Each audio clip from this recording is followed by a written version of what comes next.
ازيكم يا اصدقاء، عاملين انتوا؟ وحشتونا جدا جدا. في بدايه الفيديو ما تنسوش تشتركوا في القناه وتفعلوا زر الجرس ولايك وشير عشان نوصلكم كل جديد. طبعا بقى يا اصدقائي الجو حر، فقلنا بقى اما نعمل حاجه ترطب عليه.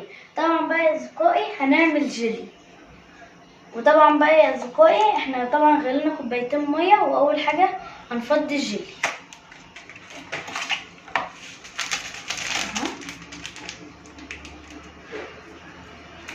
طبعا جبنا طعم الفراولة.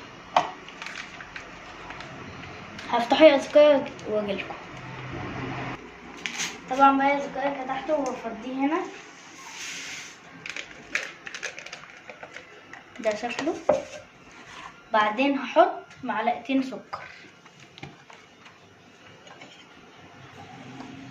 دي المعلقة الأولى والمعلقة التانية. ده شكله. هحط بقى كوبايتين مية سخنة. هنفضي بقى يا اصدقائي كوبايتين مية مغلية. ده أول كوباية.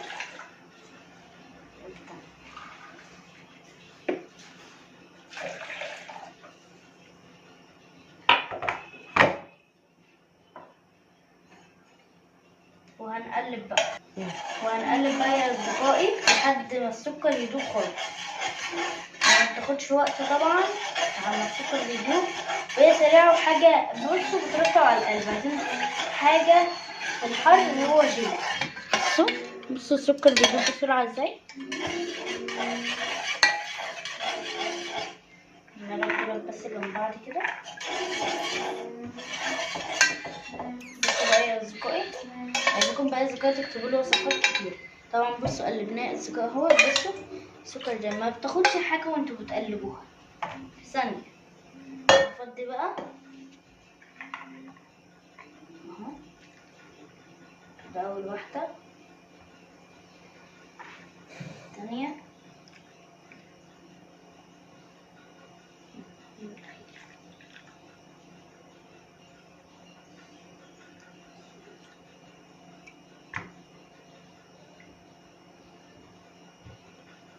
اصدقائي بقى شكلهم. هسيبهم بقى يا اصدقائي يبردوا شويه، وبعدين ندخلهم التلاجة، وبعدين اجي ادوقهم بقى معاكم. يعني لكم طبعا بقى يا اصدقائي بعد ساعتين الجيلي في التلاجة. وطبعا بقى يا اصدقائي ده احلى جيلي.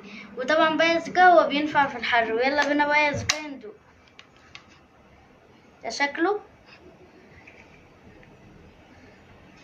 بيرقص.